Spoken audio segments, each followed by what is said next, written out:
அதுபோல ரிஷப லக்னத்துல ஒரு ஜாதகர் ஜனனிச்சிருக்கு. ரிஷபம்னா சிர லக்னமா வந்தது. சிரத்திற்கு 3 8க்கு அதிபதி மாரகாதிபதி, 3ஆம் இடம்னு சொல்லக்கூடிய கடகமனைக்கு அதிபதியான சந்திரனோ, அதுபோல 8ஆம் இடத்தின் ஆதிபத்தியத்தை பெற்ற குரு பகவான் இப்ப சிர லக்னமா இருக்கிறதுனால சந்திரனும் குருவும் மாரகாதிபதியா வந்துடுறார். அதுபோல பாதகாதிபதி பாக்யாதிபதியான சனியே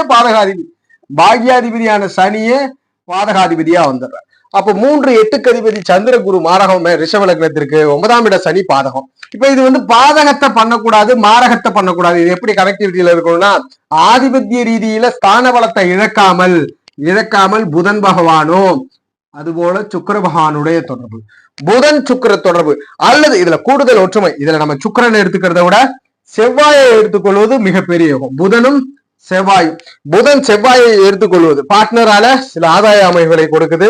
அப்ப மாரகாதிபதியான சந்திரன் குரு, பாதகாதிபதியான சனி தனித்து கொடுத்தாலும் புதன் செவ்வாய் ஏதேனும் ஒரு கிரக தொடர்புல இருந்தா இந்த ஜாதகருக்கு மாரக பாதகங்களை செய்வதில்லை. அந்த திசையில மாரக திசையில மாரகமும் நடக்கிறது இல்ல, பாதக திசையில பாதகமும் நடப்பதில்லைன்றத உறுதிப்படுத்துறோம். அதுபோல